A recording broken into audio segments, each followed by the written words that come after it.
Hello বন্ধুরা, আসসালামু আলাইকুম। থাইল্যান্ডের অত্যন্ত জনপ্রিয় একটি ট্যুরিস্ট ডেস্টিনেশন যেটাকে বলা হয় কাপলদের জন্য স্বর্গ রাজ্য, হানিমুন প্লেস ফুকেট থেকে আপনাদেরকে ঘুরবাজের সম্পূর্ণ নতুন একটি ভিডিওতে জানাচ্ছি স্বাগতম। বন্ধুরা, আপনারা যারা আমার ভিডিওতে আজকে প্রথম দেখছেন, অর্থাৎ যারা ঘুরবাজের আজকে প্রথম দর্শক, তাদের প্রতি অনুরোধ থাকবে আপনারা আমার চ্যানেলটি সাবস্ক্রাইব করবেন।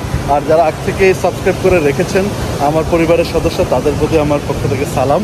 তো চলুন দেখে নেওয়া যাক কীভাবে আমরা ভিয়েতনামের রাজধানী হ্যানয় থেকে মাত্র ৯,৭০০ টাকা দিয়ে ফুকেট চলে এলাম, সেই ভিডিও।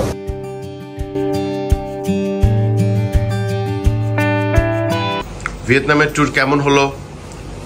আলহামদুলিল্লাহ ভাইয়া। আচ্ছা, শুভ সকাল সবাইকে, আসসালামু আলাইকুম। তো আপনারা দেখছেন আমরা আমাদের ব্যাগপত্র গোছাচ্ছি, অলরেডি গোছানো হয়ে গেছে। এই যে রুমের অবস্থা, অগোছালো রুম, এই জন্য সবাইয়ের কাছে ক্ষমা চেয়ে নিচ্ছি। কারণ হচ্ছে যেহেতু আমরা রুমটা ইউজ করেছি, সেক্ষেত্রে অগোছালো হবে, এটাই স্বাভাবিক। তো যাই হোক, খুব সকাল সকাল ঘুম থেকে উঠেছি, অলমোস্ট 7টা। যদিও এর থেকে আরও আগে ওঠাটাই হচ্ছে মানুষের জন্য রেগুলার রুটিন হওয়া উচিত, বাট যেহেতু আমরা অ্যাজ এ মিউজিশিয়ান আমরা খুব দেরি করে ঘুম থেকে উঠি, দেরি করে ঘুমাতে যাই। তো আচ্ছা, আমাদের বারান্দায় চলে আসেন, এই দিকটাতে একটু দেখাই। তো যেহেতু আমরা দেরি করে ঘুমাতে যাই, দেরি করে ঘুম থেকে উঠি, তো 7টা বাজে ওঠা এগুলো আমাদের জন্য অনেক সকালে বলা যেতে পারে। কাজের কথায় আসি, ব্যাগ গোছাচ্ছি, বের হয়ে যাব। ফাইনালি অফিসিয়ালি ভিয়েতনামের আমাদের এবারের ট্যুর আজকের এখানেই শেষ হয়ে যাবে। খারাপ লাগছে, এই জন্য মন খারাপ, আমার আসলে মুখে কথা আটকাচ্ছে। খারাপ লাগছে ভিয়েতনামের জন্য, কারণ ভিয়েতনাম শহরটা অন্যরকম একটা মায়া তৈরি করেছে, বিশেষ করে হালং বে, ভিয়েতনামের ওল্ড কোয়ার্টার এরিয়া। এই সিটিটা ভালো লাগার একটা কারণ হচ্ছে এই সিটিটা পুরাতন, এই সিটিতে অনেক নকল কৃত্রিম আভিজাত্য নাই, এই সিটিটা ন্যাচারাল, এই সিটির মানুষ অত্যন্ত সহজ সরল, অত্যন্ত বিনয়ী, অত্যন্ত সহজ সরল। এদের ভিতরে কোনো স্ক্যাম নাই, কোনো অপরাধ নাই।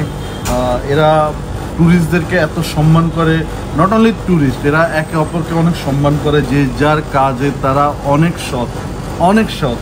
তো এই জায়গাটাতে এসে অনেক কিছু শিখেছি আমি, বিশেষ করে হালং বেতে গিয়ে শিখেছি গ্রুপ ওয়ার্ক, টিম ওয়ার্ক, কীভাবে অনেক দেশের অনেক মানুষ একসাথে একটা টিমের ভিতরে, একটা গণ্ডির ভিতরে এসে এনজয় করতে পারে, একটা টিম ওয়ার্ক করতে পারে, একটা ইভেন্ট সাকসেস করতে পারে। আমি দেখেছি আমাদের ট্যুর গাইড যারা ছিলেন তাদের পাংচুয়ালিটি, তাদের সততা, তাদের কাজের প্রতি ডেডিকেশন। তো সব কিছু মিলায় আমি এই শহর থেকে অনেক কিছু নিয়েছি। এই শহরের মেমোরিটা আমার কাছে অত্যন্ত আমার হৃদয়ের গভীরে থাকবে। তো মনটা আসলে খারাপ। তো যেটা ফাইনালি অ্যানাউন্স করা, যেহেতু ভিয়েতনামের সফরটা শেষ, আমরা এবার বাংলাদেশ থেকে আসলে মাল্টিপল কান্ট্রি ভিজিট করার জন্য বের হয়েছি র্যান্ডমলি। তো আমরা আসলে কোথায় যাব, বিলিভ ইট অর নট, আপনারা বললে বিশ্বাস করবেন না, আমরা প্ল্যান করে আসিনি, আমরা ট্যুরে থেকে আমরা প্ল্যান করবো। হ্যাঁ, আমাদের প্ল্যান শুধু ছিল আমরা ভিসাগুলো কালেক্ট করে ফেলেছি, আর এরপরে আমরা আসলে সিলেক্ট করব কখন কোন ওয়েতে কোন দিকে যাব, কোন দিক থেকে কোথায় বেরোবো। তো আমাদের প্ল্যান, আমরা এখন যেহেতু আমাদের পাসপোর্টে ভিসা আছে, আমরা থাইল্যান্ড চলে যাব। থাইল্যান্ডের অত্যন্ত দারুণ একটা ডেস্টিনেশন ফুকেটে চলে যাব আমরা। এর আগে অনেকবার থাইল্যান্ড গিয়েছি, বাট ফুকেট যাওয়া হয়নি, যেটা হচ্ছে মানে একটা আগ্রহ যে জায়গাটাতে যাওয়ার। তো ফুকেটে যাচ্ছি, ফুকেটে যাওয়ার প্ল্যান করেছি। তো কিছুক্ষণ পরে আমাদের ফ্লাইট, আমরা এয়ারপোর্টের উদ্দেশ্যে রওনা হব। আই থিঙ্ক এদিকে রোদ, একটু এ পাশটাতে চলে আসি, আমরা এয়ারপোর্টের উদ্দেশ্যে রওনা হব। তো ভিয়েতজেট এয়ারে আমাদের ফ্লাইট, আমরা অনলাইন মারফত এই টিকিটগুলো কেটেছি। তো অলরেডি ব্যাগপত্র গোছানো শেষ, আর হালকা নাস্তা করেছি, একটু দেখাই। কাপ নুডলস, হ্যাঁ, এটা দেখানোর উদ্দেশ্য হচ্ছে এটা বাংলাদেশের কাপ নুডলস। এই জিনিসগুলো আমরা সাথে করে নিয়ে এসেছি। কফি, বাংলাদেশ থেকে কফি, আপনারা হয়তো বা শুনলে হাসতে পারেন যে কাপ নুডলস নিয়ে এসেছি, কফি নিয়ে এসেছি, এগুলো কি এখানে অভাব আছে? না, আসলে একটা বিষয় হচ্ছে এই জোনটা হচ্ছে বলতে গেলে ওদের হালাল হারামের কোনো প্র্যাকটিস নেই। তো প্রতিটা পরতে আপনি হালাল হারাম এই ঝামেলার ভিতরে পড়বেন। একটা খুব বাস্তব সত্য কথা হচ্ছে ভিয়েতনামিসরা কিন্তু কুকুর খায়, যদিও এটা ওপেনলি তারা খায় না, বাট খায় তারা, এটা তাদের অনেক ফেভারিট একটা ফুড। এই দেশের গভর্নমেন্ট থেকে এটা নিষেধ করা আছে যে এটা আমাদের রাষ্ট্রের জন্য সম্মান নষ্ট করে, তোমরা খেও না, বাট ওভাবে কোনো রকম কোনো বাইন্ডিংস নেই, যার কারণে এখানকার পিপলরা কুকুর খায়। আর শুকর বা অন্যান্য যেসব জিনিসপত্র আছে, পোকামাকড়, ঝিনুক, শামুক, এগুলো তো খাচ্ছে রেগুলার, এগুলা সাউথ এশিয়ার এই জোনগুলোতে কমনলি খাচ্ছে সবাই। তো যেহেতু এই সমস্ত বিষয়ে আমরা যারা মুসলিমরা আছি বা আমরা যারা বাংলাদেশের মানুষ আছি, আমাদের একটা প্রবলেম আছে। দ্যাটস ওয়াই যেটা করেছি, বাংলাদেশ থেকে আসার সময় কিছু কাট নুডলস, কিছু লেক্সাস বিস্কিট, কিছু কফি, টুকটাক কিছু জিনিসপত্র নিয়ে এসেছি, যে যতটুকু না খেলে বা না ইয়ে করলে না হয়। আই থিঙ্ক আপনারা বুঝতে পেরেছেন আমি কি বলতে চেয়েছি। তো সে মোতাবেক যেটা হয়েছে, ঘুম থেকে উঠে কাপ নুডলস খেলাম, কফি খেলাম, বিস্কিট খেলাম, এদিকে লাগেজ গোছানো হয়ে গেছে, আমি জাস্ট আমার হাত ব্যাগটা গোছাচ্ছি। এখানে আমার পাসপোর্ট, টিকেটের কপি, হেডফোন, এগুলা নিয়ে নিচ্ছি। আছি হোটেলের লবিতে, আপনাদেরকে আরো একবার হোটেলের লবিটা দেখানোর চেষ্টা করছি। এই যে দেখছেন কত সুন্দর একটা রুম, অনেক সুন্দর, অনেক প্রিমিয়াম একটা লবি, অনেক সুন্দর।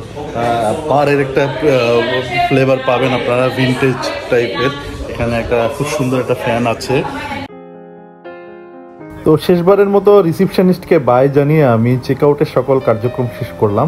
আমি আরও একবার সেখানে রিকনফার্ম হয়ে নিলাম আমাদের পাসপোর্ট বা কোনো কিছু সেখানে রেখে যাচ্ছি কিনা, আর তারাও তাদের রুমটা সুন্দরভাবে বুঝে পেয়েছে কিনা সেটা একটু কনফার্ম হয়ে নিলাম। তো যাই হোক, গাড়িতে উঠে পড়লাম, এখন চলে যাব এয়ারপোর্টের উদ্দেশ্যে। আমরা যাচ্ছি এখন ভিয়েতজেট এয়ারে, এটা ভিয়েতনামের একটা এভিয়েশন সংস্থা। তো ভিয়েতজেট এয়ারে আমরা হ্যানয় থেকে ফুকেটে আমরা দুজন যাচ্ছি। আমাদের টিকিট পড়েছে 10,000 টাকার কম, 9,671 টাকা এরকম পড়েছে। আমরা চলে এলাম এয়ারপোর্টের একদম কাছাকাছি। আপনারা দেখলেন ড্রাইভার টোল প্রদান করছে মেইন টার্মিনালে প্রবেশ করার জন্য। তো এই এয়ারপোর্টের টার্মিনালটা কিন্তু অনেক বড়, অনেক পরিষ্কার পরিচ্ছন্ন এবং অনেক সুন্দর। তো আমরা এখন গাড়ি থেকে নামছি, আপনারা দেখছেন আমি গাড়ি থেকে নামছি, আর ওদিকে ড্রাইভার পেছন থেকে আমাদের লাগেজগুলি নামিয়ে দিচ্ছে। তো ইন্টারন্যাশনাল এয়ারপোর্টের ক্ষেত্রে আপনারা যেটা করবেন, শুধু ইন্টারন্যাশনাল না, যে কোনো এয়ারপোর্টে প্লেন জার্নি করার আগে আপনারা যেটা করবেন, আগে টার্মিনালে প্রবেশ করে এরকম স্ক্রিনে দেখে নেবেন চেক ইন কাউন্টার কোথায় আছে। চলে এসেছি এয়ারপোর্টে।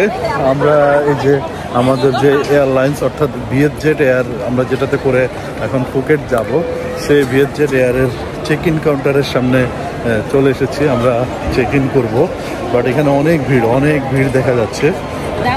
তো এই যে আমরা চেক ইন কাউন্টারের সামনে আছি, আমাদের যে বোর্ডিং অফিসার উনি আমাদের পাসপোর্ট দেখছেন, আমাদের টিকিটটা অনলাইন চেক করে উনি আমাদেরকে বোর্ডিং পাস দিবেন। তো এখানে অবশ্য ভিডিও করার নিষেধ, তারপরে একটু করলাম।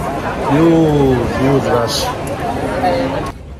তো আমরা আমাদের বোর্ডিং কার্যক্রম শেষ করেছি। কার্যক্রম শেষ করে আমরা ইমিগ্রেশন প্রক্রিয়া থেকে শুরু করে সিকিউরিটি সব শেষ করে ফেলেছি। এখন আমরা আমাদের গেট এরিয়াতে আছি। আমাদের গেট নাম্বার 36, একটু দূরে, অলরেডি আমার পেছনে আপনারা দেখছেন এটা 31, আমরা 36-এর দিকে হেঁটে যাচ্ছি। ফাইনালি এয়ারক্রাফটে চলে এলাম। আমাদের সিট 21E, তো সিট খুঁজে নিচ্ছি, সিটে গিয়ে বসবো। 21E। হ্যালো।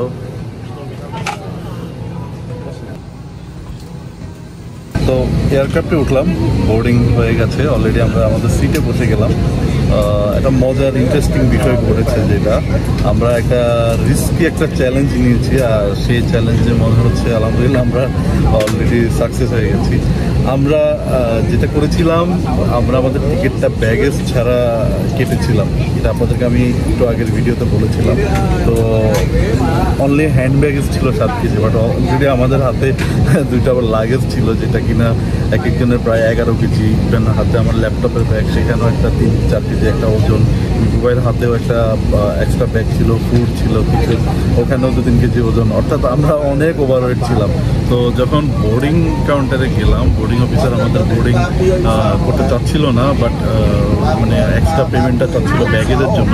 পরে ওকে অনেক বুঝাই বললাম যে ইয়ে করার জন্য, স্যাক্রিফাইস করার জন্য। তারপর সে আমাদেরকে বোর্ডিং পাস দিয়েছে, বাট বললো যে বোর্ডিং গেটে, অর্থাৎ ফাইনাল যে গেটে আরেকবার চেক করা হয় সেখানে ওয়েট করবে, সেখানে হয়তো বা আমাদেরকে আটকাতে পারে বা আমাদের থেকে পেমেন্ট চাইতে পারে।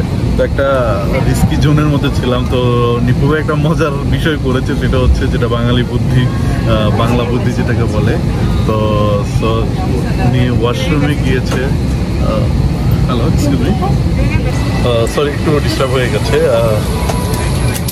আমি যে রোতে বসেছি এখানে উইন্ডো সিটে আরেকটা ভদ্র মহিলা, উনি সেই ওই সিটে বসতে চাইলো, যার ফলে তাকে জায়গা দিতে হয়েছে। একটু ভিডিওর মাঝখানে একটু ব্রেক হয়ে গেছে। তো যে কথা বলছিলাম, আমরা একটা রিস্ক নিয়ে বোর্ডিং গেটের দিকে আসি। তো এই ফাঁকে নিপু একটা মজার বিষয় করেছে, যেটাকে বাংলা টেকনিক, বাংলা বুদ্ধি যেটাকে বলা হয়। উনি ওনার ব্যাগ থেকে ওভারওয়েট কমানোর জন্য 3টা না 4টা জানি প্যান্ট, উনি denim, trouser, half pant, full pant, formal pant, 4টা না 5টা প্যান্ট উনি ওয়াশরুমে গিয়ে সবগুলো একসাথে পরে নিয়েছে, 2-3টা টি শার্ট পরছে। অর্থাৎ পুরা লাগেজটাকে হালকা করে ফেলছে। আর আমি একটু রিস্কি মানে জোনের মধ্যে ছিলাম, মনে মনে একটা ভয় কাজ করতেছিল। তো ফাইনালি সবার চোখ ফাঁকি টাকি দিয়ে আমরা এখন অলরেডি এয়ারক্রাফটে চলে আসছি। তো ভালো লাগতেছে, যে টেনশনটা ছিল সেই টেনশনটা এখন আর নাই। তো এটা সবাইকে এই প্র্যাকটিসটা অ্যাপ্লাই করার জন্য বলা যাবে না, ঠিক আছে? আমরা কাউকে ইনফ্লুয়েন্স করতেছি না ভিডিওতে যে আপনারা এটা করেন। এমন হতে পারে যে আজকে এটা কনসিডার হয়েছে, কিন্তু অন্য সময় এটা নাও হতে পারে। যেহেতু আপনার বাজেট এয়ারলাইন্স, আপনার টিকিটের একটা ওজনের একটা লিমিট আছে, হ্যাঁ, সেই ওয়েটটা ফলো করতে হবে। ওকে, বাড়তি নেওয়া যাবে না। এবং আমাদের ওয়েটটা কিন্তু তো বেশি ছিল না, আমাদের অ্যাক্সেস ছিল হচ্ছে 7 কিলো, বাট ব্যাগে আমাদের হয়েছিল দুজনের 2 কিলো করে বাড়তি হয়েছে, 9 কিলো করে 18 কিলো হয়েছে। সো 2 কিলোর জন্য আমাদেরকে বোর্ডিংয়ে একটু কথাবার্তা বলেছে।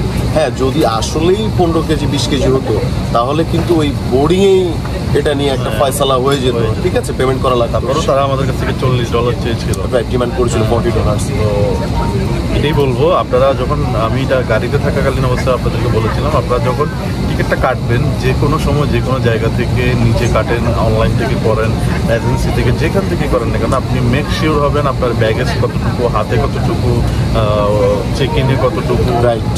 ইভেন আপনার এই টিকিটের সাথে কোনো ফুড আছে কিনা, কোনো কিছু আছে কিনা। ইভেন ভালো ভালো এয়ারলাইন্সে আপনি আগ থেকে ফুড, আপনি মেনু চুজ করতে পারবেন যে আপনি কী ধরনের খাবার চাচ্ছেন, হালাল ফুড, মুসলিম ফুড বা বিভিন্ন ধরনের ফুড আপনি আগ থেকে চুজ করতে পারবেন। তো সো এই জিনিসগুলো আপনারা মাথায় রাখবেন। আমরা ফাইনালি ফুকেটের উদ্দেশ্যে রওনা হয়ে গেলাম। আমাদের ফুকেটের ট্যুর এখান থেকে শুরু হচ্ছে।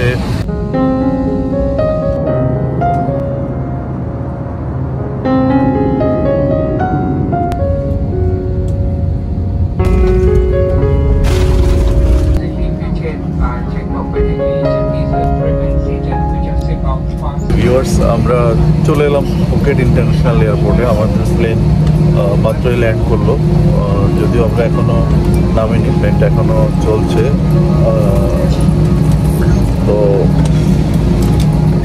এই নিপু ভাই, কয় ঘন্টা ফ্লাইট ছিল এটা? এটা ছিল 3 ঘন্টা। 3 ঘন্টা। তো 3 ঘন্টা একটা ফ্লাইট ছিল। আমি বলতে পারবো না ভাই কোনো কিছু, সরি। আমি ওঠার সাথে সাথে ঘুম, কানের মধ্যে হেডফোনটা দিলাম, গান চালাইলাম, ঘুম। আর এখন আমার ঝাঁকুনিতে বুঝতে পারছি যে আমরা প্লেন ল্যান্ড করছি। তো কি হয়েছে না হয়েছে আমি কিছুই জানি না, কোনো কিছু আপনাদেরকে দেখাইতে পারি নাই। তো একটু ঘুমাই নিচ্ছি এই আর কি। যাই হোক, তো ল্যান্ড করলাম আমরা, এখন সামনের দিকে আগাবো। নেবো $40 তো বেঁচে গেল। হ্যাঁ, এই $40 দিয়ে পার্টি হবে। হ্যাঁ, সেই পার্টি হবে। বিএসজেড এয়ারের টাকা দিয়ে আমরা পার্টি করবো। আমি যে টেনশনটা করছি এটা তো $40,000 টেনশন ছিল।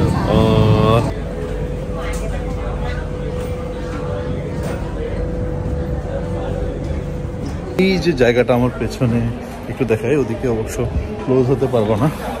এই যে জায়গাটা, ঠিক আছে, এটা হচ্ছে ভিসা অন অ্যারাইভাল কাউন্টার। ঠিক আছে, যেসব দেশের সাথে, থাইল্যান্ডের সাথে ভিসা অন অ্যারাইভাল, তারা এই কাউন্টারে এসে ভিসা কালেক্ট করবে। প্লাস এখানে ভিসা ফর্মগুলি দেওয়া আছে, টেবিলের মতো সিস্টেম করা আছে, কলম রাখা আছে। এখান থেকে আগে ফর্মটা ফিল আপ করে, এই যে আপনারা দেখছেন, ফর্মটা ফিল আপ করে দেন অন অ্যারাইভাল কাউন্টারে গেলে নির্দিষ্ট পরিমাণ ফি প্রদান করলে তারা ভিসা দিয়ে দেয়। আর ঠিক তার আগে এখানে একটা মানি এক্সচেঞ্জ আছে, যাদের ইমার্জেন্সি কারেন্সি চেঞ্জ করার দরকার হবে তারা চেঞ্জ করে নিতে পারবেন। তো ইমিগ্রেশন প্রক্রিয়া শেষ করলাম। খুবই সিম্পল, কোনো কোশ্চেন নেই, কোনো কিছু নেই, কোনো ঝামেলা নেই। জাস্ট পাসপোর্টটা দিলাম, স্ট্যাম্পিং করে দিল। খুবই সুন্দর ডিউটি ফ্রি শপ ফুকেট এয়ারপোর্টে। আর কিছু সিমের শপ আছে, দোকান আছে, মানি এক্সচেঞ্জ আছে। তো আমরা যেহেতু সিম কালেক্ট করব, আমাদের সিম লাগবে, সেক্ষেত্রে একটা সিমের প্রাইস দেখবো। For how many days? 7 days. We have this one for unlimited for 49 and 299 for 15 GB free social media. 299. Yes, have 2 plan for 1 week.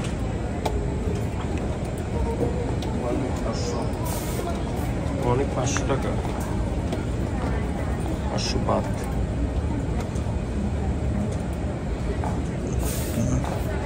এটা One? না Your এটা নেবেন? হ্যাঁ, না এটা নেন, ওইটা এইটা নেন। এটা ওকে 299। One? One right. Your Ito nila. passport, please.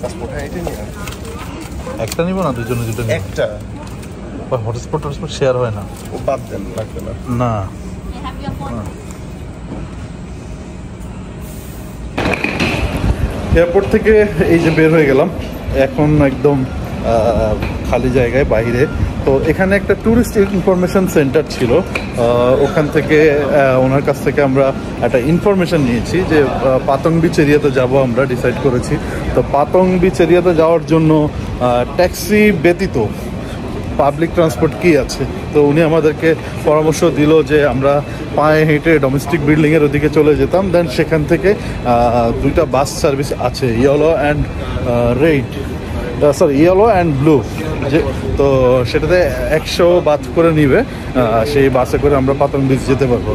এটা হচ্ছে ফুকেট এয়ারপোর্টের ডোমেস্টিক লাউঞ্জ, যেটা ডোমেস্টিক এয়ারপোর্ট যেটা ফুকেটের। কিছুক্ষণ আগে আমরা ছিলাম ইন্টারন্যাশনালে, এখন আছি ডোমেস্টিকে। তো ওই অফিসারটা আমাদেরকে যেটা বললো, ডোমেস্টিকের ভেতর দিয়ে পার হয়ে যেতে, তারপরে দেন আমরা পাবলিক বাস পাবো। অলরেডি আমি একটা সাইন পেয়েও গেছি, পাবলিক বাস এদিকে যেতে বলছে। তো সেই বাসটা পেয়ে গেলাম, ব্লু কালারের এই যে বাসটা আপনারা যেটা দেখছেন আমার পেছনে, এই যে বাসটা। তো এটাতে করে আমরা এখন কম খরচে চলে যাব পাতং বিচ এরিয়াতে। তো ট্যুরিস্ট ইনফরমেশন অফিসারের ইনফরমেশনটা খুব ভালো লেগেছে, খুব সুন্দর, হেল্পফুল। তারা খুব ভালোভাবে তারা হেল্প করে পাবলিককে, ট্যুরিস্টদেরকে খুব সম্মান করে। তো তার এই ইনফরমেশনের কারণে অনেক টাকা সেভ হচ্ছে। 800 বা 1000 বাদ নিতে যদি আমরা ট্যাক্সিতে চড়তাম, এই ধরনের ট্যাক্সিগুলি, বাট কোনো প্রয়োজন নেই। এত সুন্দর বাস, এসি বাস, এটা বেস্ট অপশন। তো উঠে গেলাম ফাইনালি বাসে। এই যে লাগেজ রাখার জন্য একটা সুন্দর ব্যবস্থা, অলরেডি আমরা আমাদের লাগেজ এখানে রেখেছি। আর এখানটাতে ড্রাইভিং সিট। তো বসলাম আমাদের বাসে, এই যে নিকু ভাই আমার সাথে আছেন। 100 বাদ এই বাসের টিকিট, আমার কাছে ভালোই মনে হচ্ছে, খারাপ লাগছে না। এই যে আমাদের সেই কাঙ্ক্ষিত বাসের টিকিট, 100 থাই বাদ।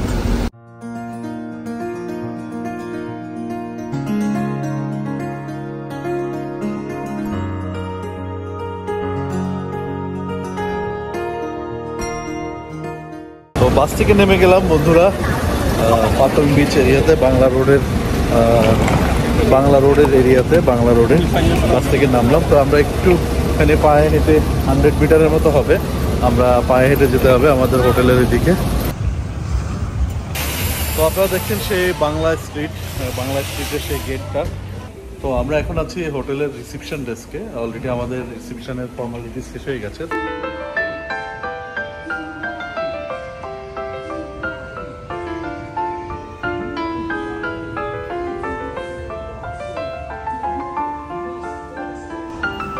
আমাদের রুম 206, জানি না আসলে ভিতরে কি অবস্থা, কেমন কি।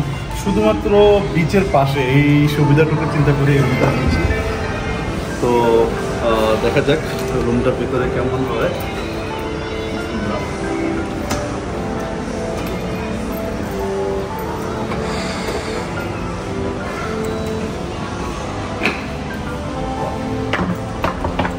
তো চলে এলাম রুমে।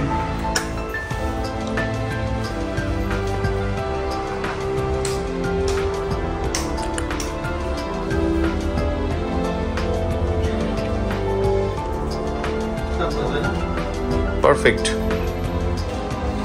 এরকম একটা লোকেশনে এর চেয়ে বেটার রুম কি আশা করা যেতে পারে মাত্র 1000 বাতে। বন্ধুরা, এরই মধ্যে দিয়ে আমরা আমাদের আজকের পর্ব শেষ করছি। সবাই ভালো থাকবেন। আসসালামু আলাইকুম।